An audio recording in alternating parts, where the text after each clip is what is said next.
Welcome to Professor Game Podcast, where we interview successful practitioners of games, gamification, and game thinking who brings the best of their experiences to get ideas, insights, and inspiration that help us in the process of getting the students to learn what we teach.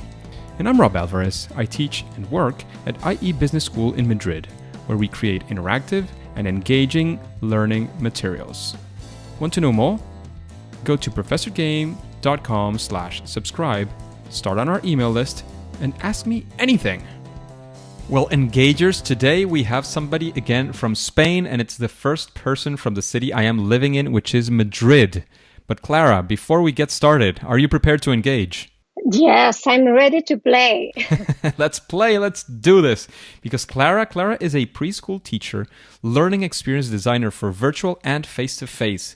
Clara also trains instructors, she coordinates projects, and manages learning communities. She is particularly dedicated to gamification, escape room design, visual thinking, storytelling, and digital and communicational skills. Her work happens in several learning institutions, namely INTEF, CAM, Telefónica, UCM, which is the Complutense de Madrid, university, training centers, and so on. It happens in face-to-face settings and often is about e-learning. She is focused on learning innovation and is constantly creating active processes to improve the quality and efficacy of teaching.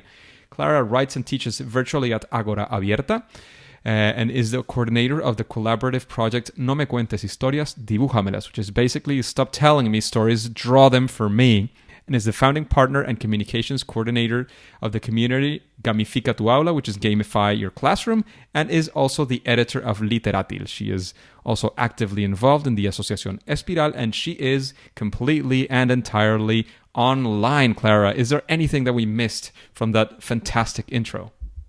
No, you said everything because I have a very difficult curriculum because I do a lot of things. So I think you do perfectly. Fantastic. It's definitely a varied approach to gamification teaching and many, many other exciting things that Clara has going on. So Clara, after all of these things that we've been talking about, I'm guessing that saying a regular day is completely impossible for Clara, but in general, what does your life look like? What is a regular day, week? What are the things that get you excited nowadays? Okay, well, first of all, I don't have regular days. I think each day of my life is different, but it also keeps the idea of work almost 24/7. So, well, I try to summarize what I do. Mainly, I do is design experiences in a wide range of possibilities because most of times our trainers. I teach teachers, so it's like a training. So I love to introduce them to different tools, materials, or also guide them with a brief talks about that gamification, visual thinking, digital skills. But bearing in mind that I want to teach, to be creative, to design, and to think critically, being reflective of what they've done. Sometimes, other times, our virtual ecosystems like Agora Virtual, which is my virtual classroom, just launched a few months ago. And now I'm still working hard to launch new courses. And also, I try to share my job with my family responsibilities because I'm a mother of 3. So it's complicated, but at the same time, the fact of being freelance, give me flexibility, and I always try to do what I like to do. I think that's the key. That sounds super exciting and very, very engaging as a life to live. So you're a freelancer on the things that you want to do. So what could be better than that? Yes. I think it's what nowadays called nomad, because I go there where are the knowledge, and I try to spread the word, for other teachers about what I have learned. Fantastic. So you're like the sage who has gone through all of these experiences and is taking it to other people who might need it or might be in that moment where they need exactly what you have available for them, right? Yes. Fantastic. So Clara, if somebody listens to all the things that you're doing and all the success that you're having and having such a life that as we were describing it, they might say, Clara has it all figured out. Everything is amazing. And there's never any sort of failure in her life. So why would I even listen to this? I can't relate to that. That's too far away from my situation. I fail all the time. So can you tell us a story, Clara, of a time that you set out to do something exciting for the classroom or for other teachers, a gamified experience perhaps, and it didn't actually work? I mean, it went south, as some of us say. It didn't work out. And what did you learn from that? How did you come out of that situation? We want the whole story. Take us there to the ground level so that we can be there with you, Clara. Okay, well, first of all, you're wrong. I think I fail constantly, and that's, I think, is the key to learn to the next checkpoint. I'm lucky because I think I could try again the game of life always, every day. So perhaps my favorite or recently fail was when I worked hard to design, in this case, an escape room for teachers. I used to manage different mechanics and components, and I like a lot to make something astonishing, to work very hard in the aesthetics of the project, of the experience, because I think it's the key to immersion. And I fell twice, I fell a lot of times, because when I have to transport that material or that game, I don't realize the difficulties to do it, because maybe are fragile material, or because don't matter the times you review, you always are able to fail in details. For example, recently I made a challenge about maths in which are so bad. It cost me a lot to make something coherent. And when we arrived to the training, what it happened is that I put the answers in the challenge papers. So teachers didn't know what to do because they already had the solutions. These things always happens, and now I don't fight against them. I assume that chaos are around me, and I use it to reflect about the thing. Common sentence I usually say is that we have to live with chaos as a pet. It's a famous sentence in Spain. I don't know if it has the same translation in English, but I take it with good mood, because I have another try always. No, this is like a game. Yes, you can always respawn and try again. So I think the main learning here, I would say, at least from me hearing your story, is that we have to be willing and open to failure, and that this is something that can and will happen at some point. And the main thing is how we come out of it and what we learn from that experience, at least not to repeat that exact mistake, to commit new ones, so that we can go into new experiences and have better experiences in the future as well. Yes, I think we have to deal with it, because fails are another opportunity to learn. And in fact, people who did or who do things at first time, I think learn worse than the people who are born and fails a number of times, because Yes. they have the vision of different point of views, because they have to try again with another way to solve the problem. Absolutely. In fact, I like to say, I heard it the first time from Ann Coppens in a conference, that fail is nothing else than the first attempt in learning. So I think it's adequate and completely purposeful in your story, Clara. Yeah. That makes a lot of sense. So, Clara, we would now like to know of the opposite story, the opposite thing. Instead of going for a fail moment, going for something that you would say is a big challenge that you faced, and you saw you had this big design thing that you had to do, and you solved it using gamification, game thinking, escape rooms, or any of these strategies that we've been talking about. Okay, I think for me in my daily life, game thinking allow me to have a structure to work, a system to think in general, whatever I face. Not only for trainings, but the way I live, because now I have that way to program or to plan what I have to do. I think for others, the biggest challenge to use game thinking or to provide with game thinking system is first of all for motivation, because they provide with attention, with surprise, and with social connection. So I think I'm thinking of gamification, and it depends the outcome.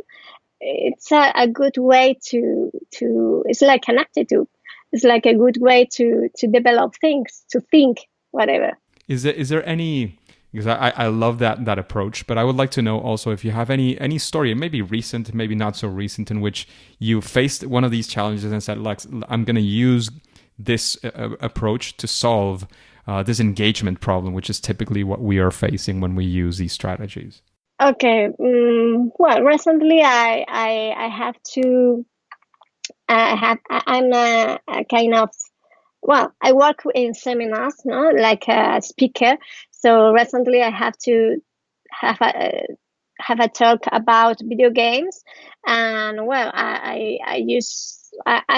a gamer, a total gamer, but I never put in that problem to explain people how video games are useful or are good at education. So I just came thinking in that case to structure the talk and to put, first of all, because I usually put the design thinking steps in order to engage people. So first of all, I have a lot of ideas, and I have to put that in order to have the different loops to engage and to onboard in the process. And the talk and the presentation is about that, how you get onboarding in the experience while you are listening. So I think it's a good approach to manage your work and to manage the way you say things, and you get to the people to engage in the activity. Absolutely. And Clara, we've been talking about both success and failure in using gamification and game thinking.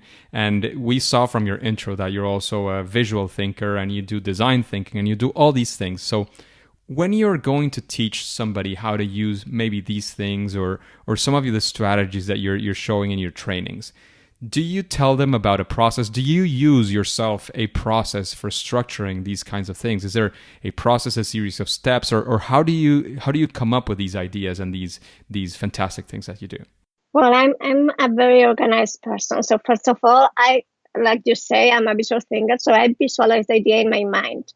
It's like a dream. No? I dream a lot of with the experience I want to create or to design, and I follow some steps. The same thinking process have 5 steps, which are perfectly for all the things in your life, because you have to first of all connect to the people you are going to communicate something. Then you have a lot of ideas. Then you have to plan and put in order and organize them. But I make a change here, because at the end of the process of design thinking, you have to iterate to get a prototype. I iterate the ideas constantly in all steps. So I get a better prototype at first sight. I spend a lot of time preparing the materials because I want something special. So, and I don't like to use the same for different trainings. So I focus a lot on details. I love things that you could do with your hands, because I'm a kindergarten teacher. So I have this in my mind. And I think it's PowerPoints are not very exciting for kindergarten students, I guess.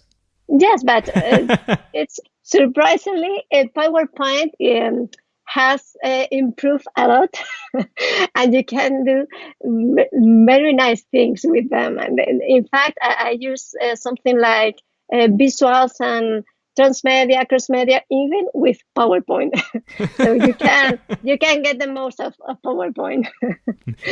even with PowerPoint. Yes. And well, I think the key is to try to make my imagination come true, and that's the key, and that's the problem to solve, because it's very complex. Because when you visualize something, it's like when you are watching a movie. Now wow, I like this, I want this, but then you have to land this to the wall. And so everything could be inspiring in different ways. But maybe the design comes from whatever. Maybe it's a board game that you like and you have ideas, or maybe a movie, or maybe a attack or an advertisement. Whatever the act of creation could be arise in every moment with this landscape, no, of the world. So I think the most difficult is to reduce ideas and to put that, no, to make a checklist and follow what you need. First of all, for example, the story path. I think is the most important thing, the story. The rules and the goals, the triggers, the loops, and the onboarding, the components and the materials. There are a lot of content you have to organize and make a system that works all together, that allow works all together. Fantastic. You've said many things. Is there any place, I know you have a blog and you write a lot. Is there any place where we can reference as well for the show notes where we have more information about this, especially if there is an English version? Well, I think I have all in Spanish. Not yet. Not yet. Not yet. The last. We'll put the ones in Spanish as well, as I'm sure that there's quite a few in our audience. In my web, you can see a lot of, well, I'm not a blogger, but yes, I put my ideas when I have time in my website. But I try to put everything in my virtual classroom, because I think it's the way the people can learn better than reading only a point of something. But well, I try to do it in my website. Fantastic. Just a quick break before we continue with this episode. If you've been enjoying this podcast, I would really appreciate if you share it with your friends and family and on social media. On Twitter and Instagram, it's @RobAlvarezB and the hashtag ProfessorGame, all one word. And in Facebook, you can find the Professor Game page. Thanks in advance for your engagement.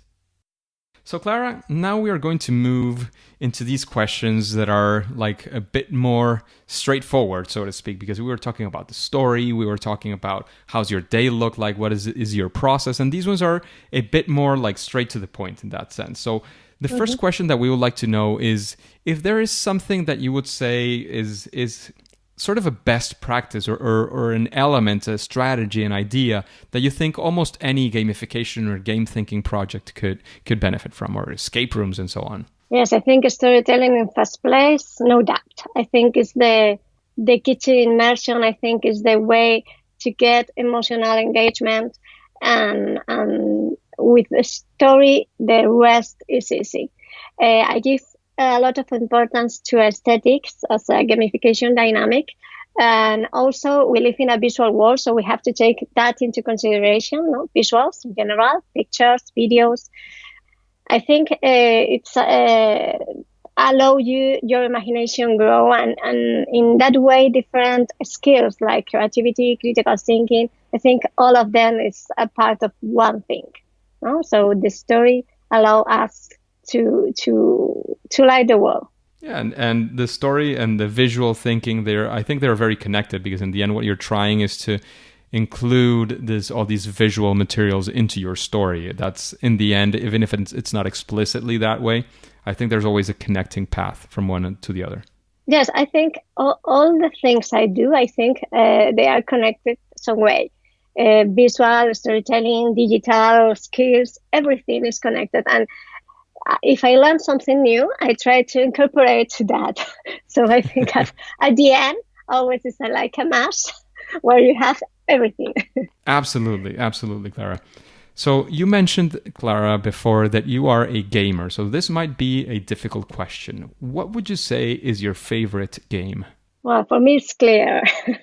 My favorite game is a video game called Assassin's Creed, 2 parts, Unity and Syndicate.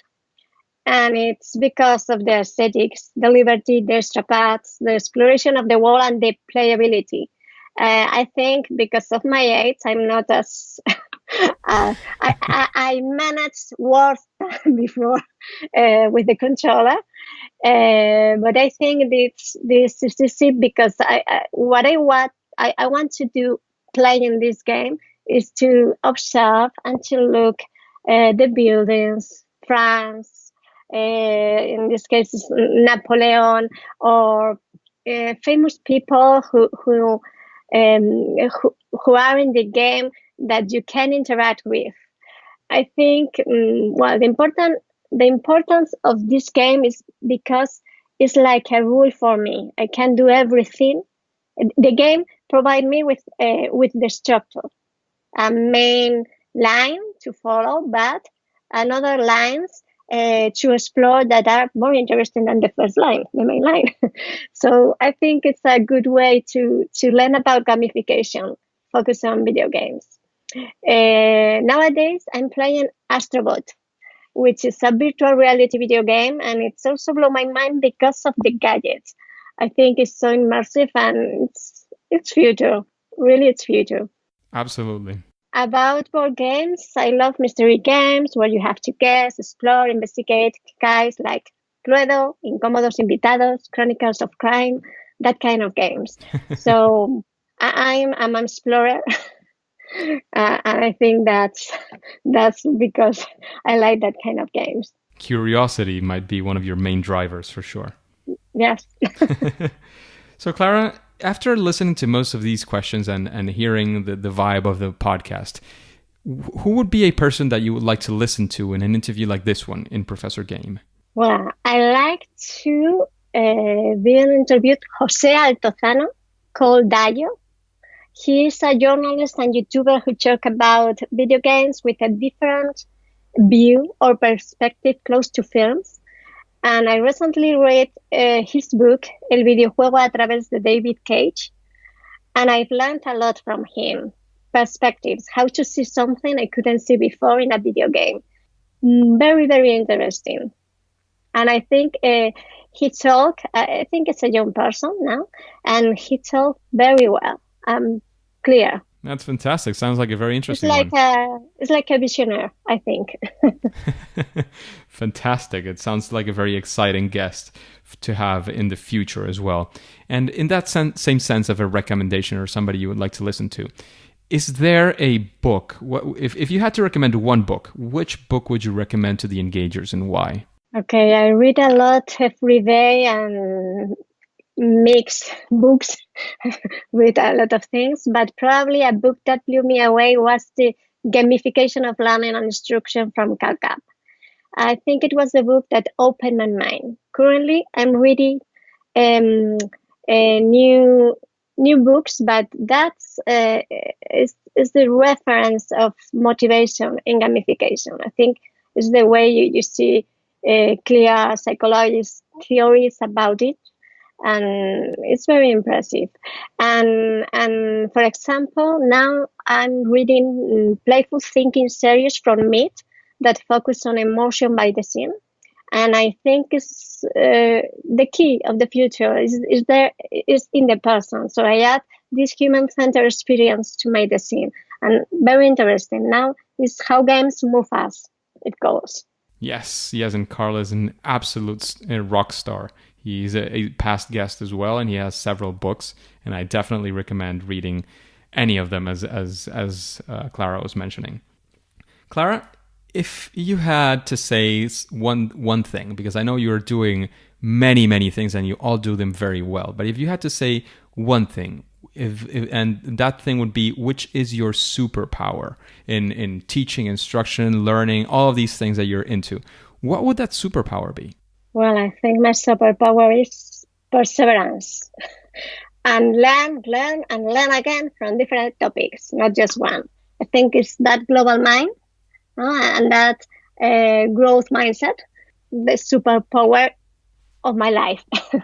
not only in gamification, it's in general. I think it's an attitude. I think there's a lot to learn, to research, and to find in gamification. So I think that kind of superpower is going to be more and more relevant as time goes by. So I definitely agree that it's a major superpower.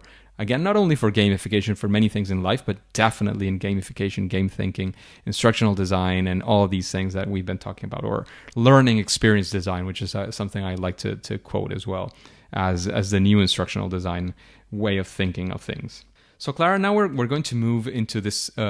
This is kind of a gamified question because it comes from the audience, so there's a lot of social relatedness. They get ownership, of course, as well, the ones who are asking the questions and get them answered. And there is an important element of randomness. You don't know what question I'm going to ask you. I don't know which question is going to be asked in the episode.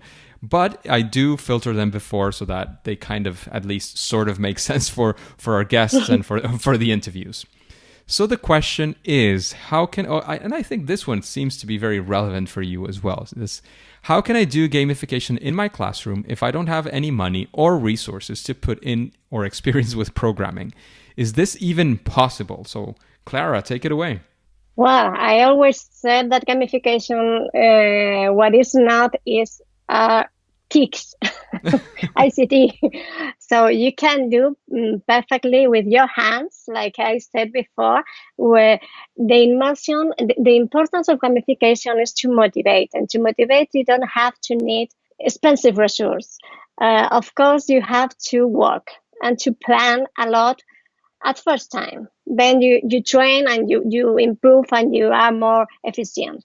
But at first time, what you have to do is to plan the structure, the system, and you can do with paper, with scissors, and with washi tapes.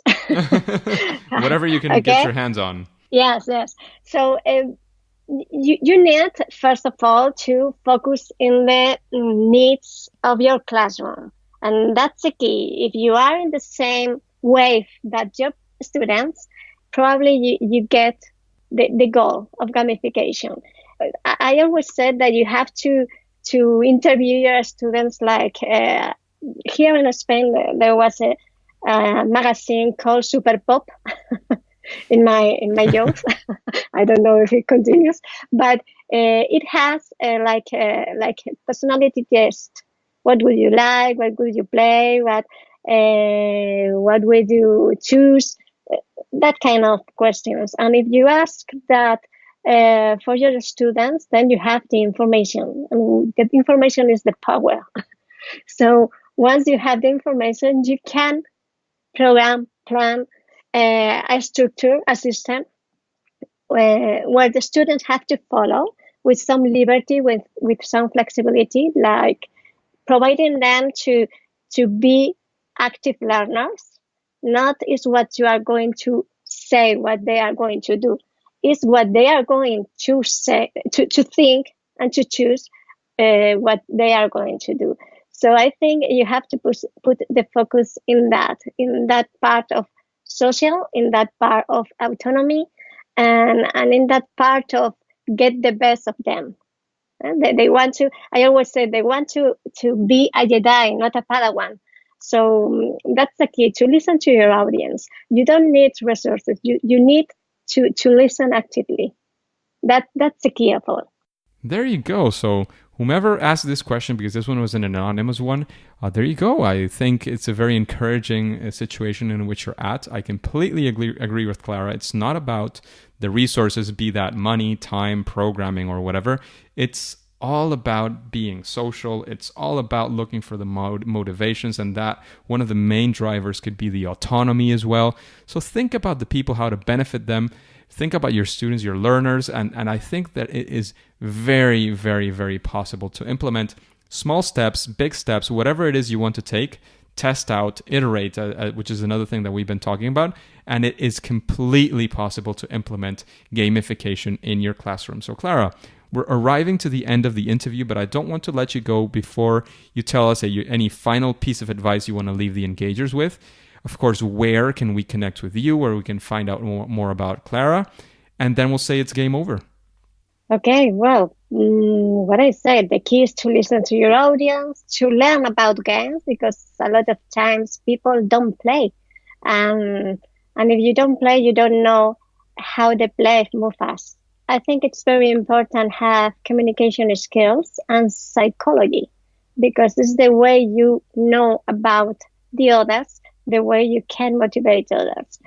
Sometimes we think of the solutions of the problem, but we don't think about the problem itself. I think we have to think about the problem, not the solutions. because that is in this life that we are very stressed, we are go fast everywhere. We don't have time to think of the first thing. No, you have to think. I suggest to split into little bits and build again like a puzzle. Maybe your vision and your insight of the problem change if you see the problem with other view. And also to take advantage of creativity tools. I use a lot of creativity ideas like Scamper, or even like Rodari, Fantastic Binomial, or even the bonus 7 hats, or maybe something simple like a story cube could flourish the eureka moment. So, well, I think there are a lot of tools and ideas to practice and to use, to try, because it's always about trying. No? Don't be timorous or don't be afraid to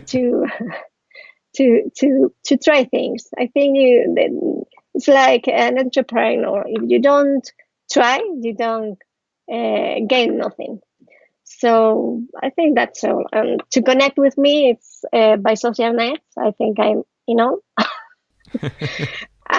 and visit my website, agorabierta.com. Yes, absolutely. If you didn't catch that, it's Agora Abierta. At Agora Abierta in Twitter, if I'm not mistaken. agorabierta.com is the webpage. This will be as well in the show notes. So if you type Clara in professorgame.com in the search bar, you will come up with this episode. You will find all of the links, all of the resources that we've been mentioning and that have been going on throughout the podcast. You will find them there as well. So thank you very much, Clara, for your time. We know all of these things that you're doing, the fact that you're a freelancer, the fact that you have also 3 kids to take care of. There's a lot of things going on, so we really appreciate you taking the time off for the participating in the podcast and giving all this value to the engagers. But now it's time, as always, there's a beginning and there's an end. And now, right now, at least for now, until we click continue, it is time to say that it's game over. Engagers, it's fantastic to have you around. I hope you enjoyed this interview with Clara.